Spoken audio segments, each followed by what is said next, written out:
Indian അതിർത്തി ഭേദിച്ച് ഉള്ളിലേക്ക് കടന്നാൽ തകർത്ത് തരിപ്പണമാക്കുമെന്ന് നാവികസേന മുന്നറിയിപ്പ് നൽകിയിരിക്കുകയാണ്. ആദ്യ തിരിച്ചടി മിക്കവാറും നാവിക മാർഗം വഴി ആയിരിക്കുമെന്നുള്ള സൂചന ഇതിനോടകം തന്നെ സൈനിക നൽകുകയും ചെയ്തു. ഇപ്പോൾ ഇന്ത്യ മറ്റൊരു തീരുമാനത്തിലേക്ക് കൂടി കടന്നിരിക്കുകയാണ്. പാകിസ്ഥാനിലുള്ള സകല കപ്പൽ ഗതാഗതവും ഇന്ത്യയിലേക്കുള്ളത് നിരോധിക്കുവാനാണ് ഇന്ത്യയുടെ തീരുമാനം. ധാരാളം നിയന്ത്രണങ്ങൾ പകൽക്കോട്ട് ആക്രമണത്തെ തുടർന്ന് ഇതിനോടകം തന്നെ ഇന്ത്യ എടുത്തു കഴിഞ്ഞു. അവിടെ ധാരാളം സമ്മർദ്ദങ്ങൾ പാകിസ്ഥാന് മുകളിൽ ചെലുത്തുകയാണ് ഇന്ത്യ. അവിടെ നിന്നുള്ള പൗരന്മാരെ തിരിച്ചയക്കുക, അതുപോലെ തന്നെ അവിടെയുള്ള നയതന്ത്ര ഉദ്യോഗസ്ഥരെ തിരിച്ചു അയക്കുക, ഒപ്പം സിന്ധു നദീജല കരാർ തൽക്കാലത്തേക്ക് റദ്ദാക്കുക തുടങ്ങിയ പദ്ധതികൾ ഇതിനോടകം തന്നെ പ്രഖ്യാപിക്കുകയും അതിന്റെ തിക്തഫലം പാകിസ്ഥാൻ അനുഭവിക്കുകയും തുടങ്ങിയ ഒരു കാഴ്ചയാണ് നമ്മൾ കാണുന്നത്. എന്നാൽ കഴിഞ്ഞ 2-3 ദിവസങ്ങളായി രണ്ട് സൈന്യവും നേർക്ക് നേർ വന്നിരിക്കുകയാണ്. പ്രത്യേകിച്ച് ശക്തമായി തുടർന്ന വ്യോമ അഭ്യാസ പ്രകടനങ്ങളും നാവിക അഭ്യാസ പ്രകടനങ്ങളുമാണ് ഇപ്പോൾ ഏറ്റവും ശ്രദ്ധേയമായിട്ടുള്ളത്. അറബിക്കടലിൽ കഴിഞ്ഞ 2-3 ദിവസങ്ങളിലായി ഇന്ത്യ നാവിക പ്രകടനങ്ങൾ തുടരുകയാണ്. അവിടെ ഏറ്റവും പ്രധാനമായി പാകിസ്ഥാനും ഇന്ത്യയും നാവിക അഭ്യാസത്തിൽ ഏർപ്പെടുന്നു എന്നുള്ളതാണ് ഏറ്റവും പ്രധാനപ്പെട്ട കാര്യം.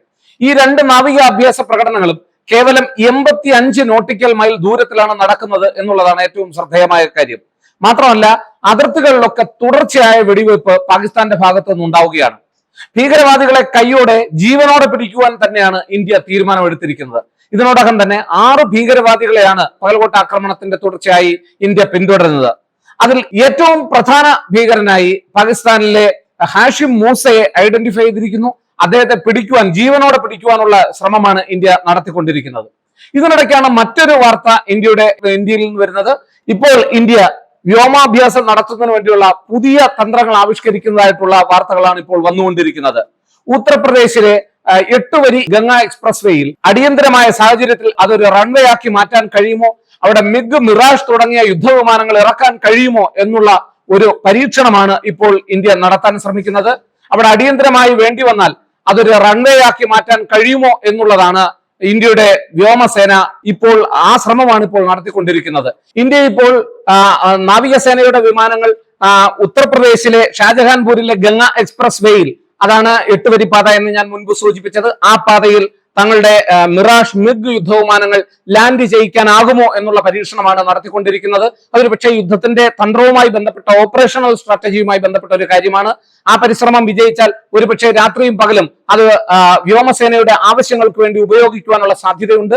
ഇതൊക്കെ സൂചിപ്പിക്കുന്നത് ഇന്ത്യ ഒരു ഓപ്പറേഷണൽ സ്ട്രാറ്റജിയിലേക്ക് നീങ്ങുന്നു എന്നുള്ളതാണ്. എന്തായാലും 2 പ്രധാനപ്പെട്ട വാർത്തകളാണ് ഇത്തരുണത്തിൽ ശ്രദ്ധേയമായി വരുന്നത്. ഒന്ന്, ഇന്ത്യ അറബിക്കടലിൽ നടത്തിക്കൊണ്ടിരിക്കുന്ന നാവികസേനയുടെ അഭ്യാസ പ്രകടനം ഒരു ദിവസത്തേക്ക് കൂടി നീട്ടുവാൻ തീരുമാനിച്ചിരിക്കുന്നു. മാത്രമല്ല, പുതുതായി ലഭിച്ച പുതിയ പല അന്തർവാഹിനികളും വിമാനവാഹിനികളും ഒക്കെ നമ്മൾ അവിടെ പരീക്ഷണത്തിൽ പറക്കലിന് വേണ്ടി ഉപയോഗിക്കുവാൻ ശ്രമിക്കുകയും ചെയ്യുന്നു എന്നുള്ള വാർത്തകളാണ് എത്തുന്നത്. അതേസമയം തന്നെ ഒരു റൺവേ തന്നെ, ഗംഗ എക്സ്പ്രസ് വേ എന്ന് പറയുന്നത് ഒരു 8 വരി പാതയാണ്.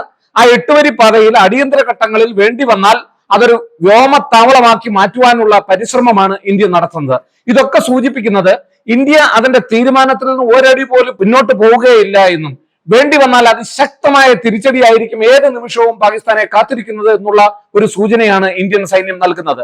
ഇതിനോടകം ഇന്ന് പ്രത്യേകമായി എടുത്തു പറയേണ്ട കാര്യം, നാവികസേന വളരെ വ്യക്തമായി പറഞ്ഞു കഴിഞ്ഞു. കാരണം ഇപ്പൊ തുടർച്ചയായി നേരത്തെയൊക്കെ അതിർത്തിയിൽ നിയന്ത്രണ രേഖയ്ക്ക് സമീപമായിരുന്നു വെടിനിർത്തൽ കരാർ പാകിസ്ഥാൻ ലംഘിച്ചുകൊണ്ടിരുന്നതെങ്കിൽ കഴിഞ്ഞ ചൊവ്വാഴ്ചയ്ക്ക് ശേഷം നമ്മൾ കാണുന്നത് മറ്റു പല മേഖലകളിലും ഈ സംഘർഷം വ്യാപിപ്പിക്കുന്ന ഒരു കാഴ്ചയാണ്. മാത്രമല്ല, ഇന്ത്യയുടെ പല പ്രദേശത്തേക്ക് കടന്നു കയറി ആക്രമിക്കാനുള്ള ഒരു ശ്രമം പാകിസ്ഥാൻ നടത്തുകയാണ്. അതുകൊണ്ടാണ് വ്യോമസേന, നാവികസേന ഈ പ്രകടനങ്ങൾ നടത്തുന്നതിനുപരിയായി ഇപ്പോൾ നാവികസേന ശക്തമായ ഒരു താക്കീത് നൽകിയിരിക്കുന്നു.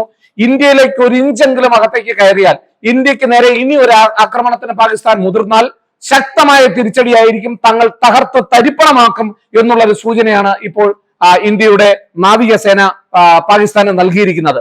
ഇതിനോടൊപ്പമാണ് ഇന്ത്യ റൺവേ തന്നെ, അതായത് ഈ ഗംഗ എക്സ്പ്രസ് വേ എന്ന് പറയുന്ന 8 വരി പാതയിൽ ഇന്ത്യയുടെ മിറാഷ്, മിഗ് പോലെയുള്ള അതിനൂതന സാങ്കേതിക വിദ്യകളുള്ള യുദ്ധവിമാനങ്ങൾ അവിടെ ഇറക്കാൻ കഴിയുമോ, ലാൻഡിംഗ് നടത്താൻ കഴിയുമോ, അതുപോലെ തന്നെ അടിയന്തര ഘട്ടങ്ങളിൽ രാത്രിയിലായാലും പകലായാലും അതൊരു റൺവേ ആക്കി മാറ്റാൻ കഴിയുമോ, അവിടെ 250-ലധികം CCTV ക്യാമറകളൊക്കെ സ്ഥാപിച്ചുകൊണ്ട് ഇത്തരത്തിലുള്ള ഒരു പരീക്ഷണ പറക്കലിനും ലാൻഡിങ്ങിനും ഇന്ത്യയുടെ വ്യോമസേന തീരുമാനിച്ചിരിക്കുന്നു. അതിനുവേണ്ടിയുള്ള പരിശ്രമങ്ങൾ നടത്തുന്നതായിട്ടുള്ള വാർത്തകളാണ് ഇപ്പോൾ വന്നുകൊണ്ടിരിക്കുന്നത്.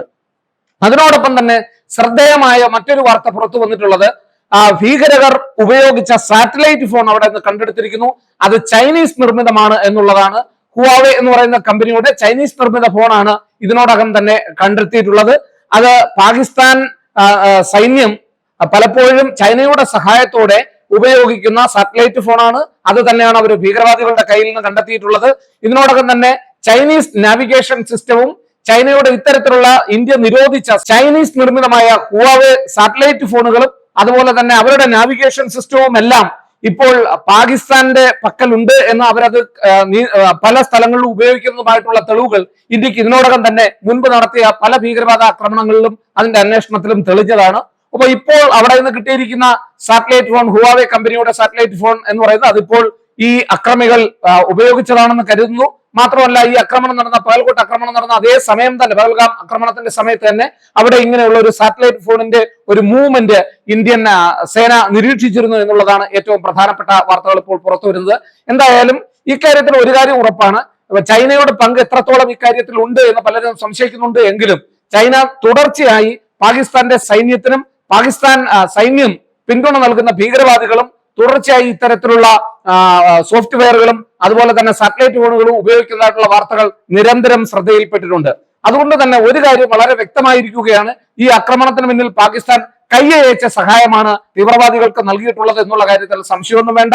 ഇനി ഇതിനെക്കുറിച്ചുള്ള അന്വേഷണം വരുമ്പോൾ കാര്യങ്ങൾ കൂടുതൽ വ്യക്തമാകും എന്ന് തന്നെയാണ് കരുതുന്നത്. എന്തായാലും ഭീകരവാദികളെ കയ്യോടെ പിടിക്കുന്നതിന് വേണ്ടിയുള്ള ശ്രമങ്ങൾ നടത്തുന്നു. ഇപ്പോൾ പല പ്രദേശങ്ങളിലും, ശ്രീനഗറിന്റെ പല പ്രദേശങ്ങളിലും ആക്രമണങ്ങൾ പലയിടത്തും ശക്തമാക്കിയിട്ടുണ്ട്. അവിടെ നമ്മുടെ സേന ഈ ഭീകരവാദികൾക്ക് ആയുള്ള തിരച്ചിൽ ശക്തമാക്കിയിട്ടുള്ളതായിട്ടുള്ള വാർത്തകളും പുറത്തു വരുന്നു. അപ്പോൾ ഈ സമയത്ത് നമുക്ക് പറയാനുള്ള ഒരേ ഒരു കാര്യം, ഇപ്പോൾ നാവികസേന നൽകിയിട്ടുള്ള അതിശക്തമായ താക്കീതാണ്.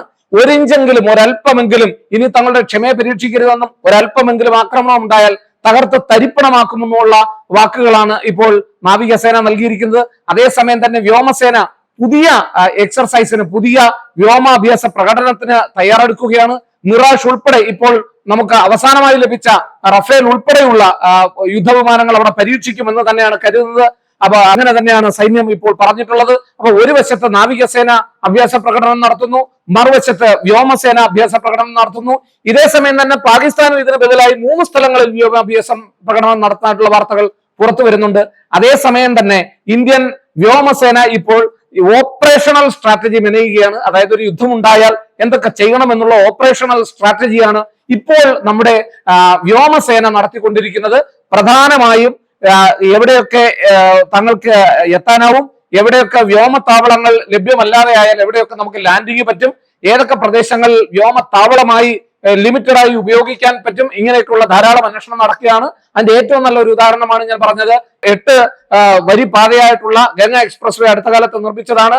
അതിന്റെ ആ റോഡിൽ എത്രത്തോളം മിഗ് മിറാഷ് യുദ്ധവിമാനങ്ങൾ ഇറക്കാൻ കഴിയും, അത് രാത്രിയിലും പകലും പ്രവർത്തിക്കാൻ കഴിയുമോ എന്നൊക്കെയുള്ള പരീക്ഷണങ്ങൾ ഇന്ത്യ നടത്തുകയാണ്. ഇതൊക്കെ പാകിസ്ഥാനെ വളരെ വലിയ ആശങ്കയിലാഴ്ത്തിയിട്ടുണ്ട്.